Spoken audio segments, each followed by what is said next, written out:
नमस्कार दोस्तों। आज का यह वीडियो बिहार के उन सभी अभ्यर्थियों के लिए बहुत ज्यादा महत्वपूर्ण होने वाला है जो बिहार पुलिस दारोगा भर्ती का इंतजार कर रहे थे। ऑफिशियल तौर पर बिहार स्पेशल दारोगा नई भर्ती 2026 का विज्ञापन आ चुका है। विषय शाखा के अंतर्गत एसआईटी दारोगा के 150 पदों पर यह बहाली होने जा रही है।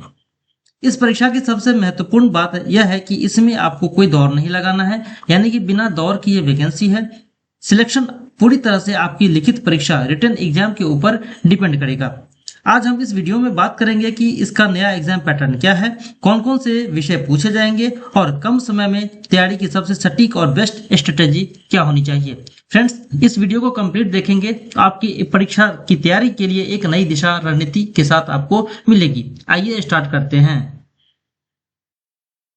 आपके एप्लीकेशन का जो डेट है 9/7/2026 से 9/8/2026 तक, यानी कि 9 जुलाई से आपका फॉर्म भरना स्टार्ट हो चुका है। अगर आपने अभी तक फॉर्म नहीं भरा है तो सबसे पहले जाकर के एग्जाम फॉर्म भरिए और प्रिपरेशन स्टार्ट कर दीजिए। दोस्तों, इसमें बात करेंगे कि सिलेक्शन प्रोसेस क्या है। तो आपके जो एग्जाम्स होने जा रहे हैं इसमें 3 स्टेज में आपके एग्जाम्स होंगे। पहला जो स्टेज होगा आपका रिटन एग्जाम होगा जो प्रीलिम्स का होगा। सेकंड स्टेज आपका मेंस होगा और थर्ड स्टेज आपका फिजिकल एफिशिएंसी टेस्ट। बल्कि ये फिजिकल एफिशिएंसी टेस्ट नहीं कहा जा सकता है, फिजिकल मेजरमेंट टेस्ट होगा, क्योंकि आपको इसमें किसी तरह का कोई दौर नहीं है, कोई फिजिकल नहीं होने जा रहा है, सिर्फ आपका जो है फिजिकल मेजरमेंट होगा। इसलिए ये आपका 3 स्टेज में है। इसमें जो तीनों स्टेज अपने आप में इंपॉर्टेंट है। फर्स्ट स्टेज आपका जस्ट क्वालिफाइंग नेचर है, एमसीक्यूज होगा इसमें और कम से कम 30% नंबर आपको इसमें लाने पड़ेंगे। ये विभाग का है, लेकिन कंपटीशन ऐसा है कि आपको 30% माइंड में मत लेकर के चलिए ज्यादा से ज्यादा, क्योंकि वैकेंसी भी कम है, 150 पोस्ट की वैकेंसी है। तो जितना जितना ज्यादा कट ऑफ जा सकता है, इसमें इसका जो है कोई लिमिट नहीं है, क्योंकि कंपटीशन के ऊपर आपके क्वेश्चन पैटर्न के ऊपर डिपेंड करेगा कि कितना कट ऑफ जा सकता है। बाकी आपका जो फाइनल जो मेरिट बनना है वो मेंस के ऊपर बनना है। आगे आइए देखते हैं। प्रारंभिक परीक्षा जो आपका होगा, जो प्रीलिम्स एग्जाम होना है, इसमें आपको 100 क्वेश्चंस पूछे जाएंगे। जो 100 क्वेश्चंस होंगे 200 नंबर के होंगे। एक क्वेश्चन जो आपका होगा 2 नंबर का होगा, यानी कि 2 घंटे का आपका एग्जाम 120 मिनट का एग्जाम होने जा रहा है। सभी क्वेश्चंस आपके एमसीक्यूज बेस्ड होंगे, ये बहुविकल्पीय होंगे। और जैसे कि मैंने बता दिया है कि एक क्वेश्चन के लिए प्रत्येक सही क्वेश्चन जो आप करेंगे उसके लिए 2 अंक आपको मिलेंगे। तो टाइम ठीक है, क्योंकि जीएस बेस्ड ये क्वेश्चन है, साथ में रीजनिंग भी आपके इसमें से क्वेश्चन पूछे जाएंगे। किस किस विषय से क्वेश्चन पूछे जाएंगे आपके प्रीलिम्स में, तो ये देखिए, इंग्लिश है, सामान्य ज्ञान है, हिंदी है, तर्क शक्ति यानी कि रीजनिंग है और करंट अफेयर्स है। इन सभी क्वेश्चंस टॉपिक से आपके क्वेश्चंस पूछे जाएंगे प्रीलिम्स एग्जाम में। इन सभी का डिटेल्स आगे में चर्चा किया जाएगा।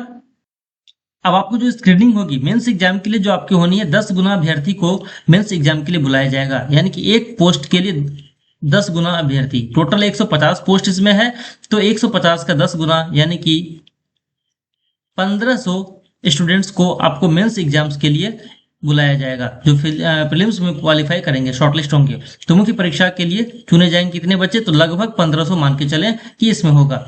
इसमें नॉर्मलाइजेशन की पद्धति होगी, क्योंकि अगर एक शिफ्ट से ज्यादा शिफ्ट में एग्जाम्स होते हैं तो आपको नॉर्मलाइजेशन अप्लाई किया जाएगा। मुख्य परीक्षा जो आपका होगा ये आपको प्रीलिम्स क्वालिफाई होने के बाद, यानी कि क्वालिफाई नहीं, शॉर्टलिस्ट बोलेंगे उसको, प्रीलिम्स जैसे आप शॉर्टलिस्ट होंगे मेंस एग्जाम के लिए आपको बुलाया जाएगा। मेंस एग्जाम्स आपको 2 पैटर्न में होना है। एक तो आपको होगा एमसीक्यूज बेस्ड और दूसरा आपको होना है डिस्क्रिप्टिव, यानी कि आपको डिस्क्रिप्टिव एग्जाम्स इसमें होना है। टोटल आपको जो बात करेंगे, पहला पेपर आपका जो होगा जो एमसीक्यूज बेस्ड होगा, बहुविकल्पीय क्वेश्चंस होंगे उसमें। ये टोटल 200 नंबर के आपके क्वेश्चंस होंगे और 200 क्वेश्चंस इसमें पूछे जाएंगे। टोटल क्वेश्चन कितना होगा, 200 क्वेश्चंस होंगे 200 नंबर के, यानी कि एक क्वेश्चन आपके होंगे 1 नंबर के। टाइम की बात करेंगे तो 3 घंटे का, यानी कि 180 मिनट का टाइम आपको इसमें दिया जाएगा। वही नेगेटिव मार्किंग की बात करेंगे तो 0.25 यानी कि 1/4 नेगेटिव है। प्रत्येक 4 क्वेश्चन सही होने गलत होने पर आपको एक सही क्वेश्चन का जो है ये मार्क्स काट दिया जाएगा। बात करेंगे सब्जेक्ट, किस सब्जेक्ट से कितने कितने क्वेश्चंस पूछे जाएंगे आपको मेंस एग्जाम्स के लिए। जो पहला आपका होगा ऑब्जेक्टिव, उसमें तो जीएस प्लस आपके जो करंट अफेयर्स हैं, समसामयिकी जो घटनाएं हैं, उससे मिलाकर के आपको 50 क्वेश्चंस पूछे जाएंगे। तो एक अच्छा सा स्कोरिंग ये आपका सेक्शन हो जाता है, जो कि आपके टोटल 200 क्वेश्चंस में बहुत अच्छा वेटेज, यानी कि 25% का इसका सिंगल उसमें वेटेज है।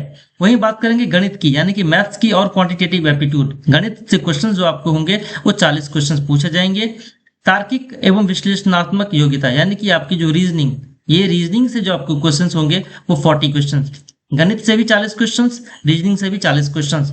उसके बाद बिहार स्पेशल की हम बात करेंगे तो बिहार स्पेशल आपका जो हो गया, इसमें 30 क्वेश्चंस आपको यहां से पूछे जाएंगे। इस पे स्पेशली आपको फोकस किस पे करना है, तो इतिहास और भूगोल, हिस्ट्री एंड ज्योग्राफी पे आपको स्पेशली फोकस करना है बिहार में। और बाकी जो इसके कुछ कल्चरल जो एरियाज हैं उससे भी क्वेश्चंस इसमें से पूछे जाते हैं। बात करते हैं अब लैंग्वेज की, इसमें अभी लैंग्वेज से भी क्वेश्चंस फ्रेंड्स आपके पूछे जाएंगे। अंग्रेजी यानी कि इंग्लिश लैंग्वेज से आपके 20 क्वेश्चंस रहेंगे और हिंदी आपकी जो लैंग्वेज है उससे 20 क्वेश्चंस। आपको बेसिक ग्रामर्स जो है उस पर फोकस करनी है और जो आपके वोकैबुलरीज होते हैं, एंटोनिम्स हो गया, सिनोनिम्स हो गए, इन सब सारे से क्वेश्चंस पूछे जाते हैं। आपके क्लोज टेस्ट से क्वेश्चंस होते हैं। अगर एसएससी की तैयारी करने वाले बच्चे हैं आप, तो डेफिनेटली आपको यहाँ से काफी ज्यादा फायदा होने वाला है। बाकी हिंदी लैंग्वेज से भी क्वेश्चंस आपको 20 क्वेश्चंस आने हैं। तो ग्रामर जो व्याकरण आपके हैं उस पर अच्छे से फोकस करना है। संधि, समास, व्यंजन, ये सब सारी चीजें यहाँ से क्वेश्चंस पूछे जाते हैं।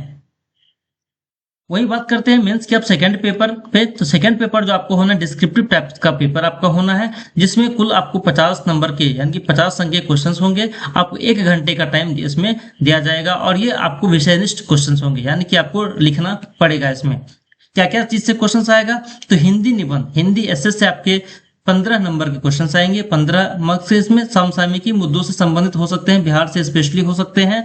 तो आपको इसमें है फोकस करना है किस पे, तो निबंध पे, हिंदी ऐसे साथ में करना है।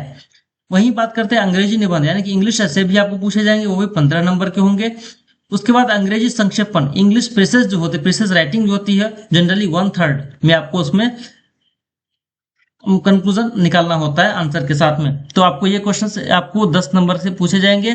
और आपको इंग्लिश और हिंदी और इंग्लिश ये दोनों आपको ट्रांसलेशन होंगे, हिंदी टू इंग्लिश जो आपको ट्रांसलेट कीजिएगा, इसमें आपको 10 मार्क्स के आपके यहाँ पे हैं। तो टोटल 15, 15, 30, 10, 40, 10, 50 यानी कि टोटल 4 सेक्शन से आपको 50 नंबर यहाँ पे आ रहे हैं। यो आपको क्या करना है इसमें, तो टेंस और वोकैबुलरी पे आपको अच्छी पकड़ होनी चाहिए ताकि आपको यहाँ पर एरर नहीं आए। तो आपको और 1/3 जो आपको प्रेसेस राइटिंग है, इसमें भी आपको राइटिंग अगर अच्छी होती है तो आपको डेफिनेटली यहाँ पे ज्यादा मार्क्स मिलते हैं। साथ में जितना अच्छा आप निबंध लिखेंगे, अगर अच्छा आपकी जो एक आर्टिकुलेट मैटर में आप लिखते हैं निबंध, एक अच्छी आपको पकड़ है निबंध लिखने में, या अभी तो स्टार्टिंग है, आप अच्छे से पकड़ बना भी सकते हैं, तैयारी कर सकते हैं, तो डेफिनेटली आपको जो है ऐसे राइटिंग अच्छी हो सकती है हिंदी और इंग्लिश में। तो यहाँ से भी आपको अच्छे मार्क्स मिल सकते हैं।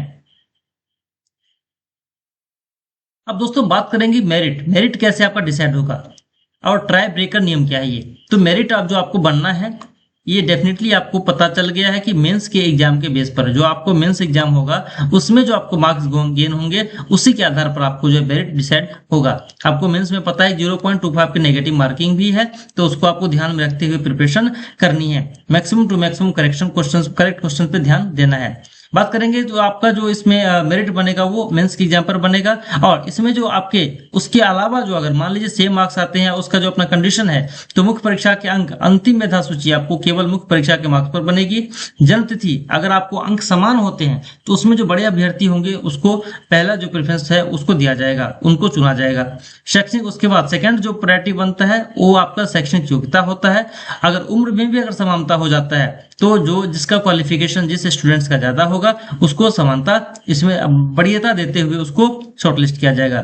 बात करें हिंदी वर्णमाला नाम, सब कुछ अगर समान होता है ऊपर वाला, तो फिर आपको 10वीं सर्टिफिकेट के नाम के पहले अक्षर जो आपका होता है, जो का खा गा जिससे भी स्टार्ट होता है, उसके साथ कंपैरिजन करते हुए उसका चयन किया जाएगा। तो फ्रेंड्स हमने देखा ये पूरा कंप्लीट स्ट्रेटेजी जो आपके एग्जाम्स पॉइंट ऑफ व्यू से बहुत ज्यादा इंपॉर्टेंट है। अगर आप अभी तक फॉर्म नहीं भरे हैं तो फॉर्म भर करके और अपनी तैयारी में लग जाइए, क्योंकि ज्यादा टाइम इसमें नहीं मिलता है। समझिए कि मैक्सिमम कितने दिन का टाइम ये प्रोसेस में होगा, तो आपका लगभग जो है 6 मंथ्स मान के चले, 6 महीने आपके पास टाइम है ये पूरा प्रोसेस होने के लिए। तो एक कम टाइम में आपको, 1 साल के अंदर में आपको एक अच्छी एक रिपोर्टेड ऑफिसर रैंक में आप पुलिस डिपार्टमेंट में जा रहे हैं, तो आपको एक बहुत अच्छा अपॉर्चुनिटी है। प्रिपरेशन कीजिए। All the best. Thank you.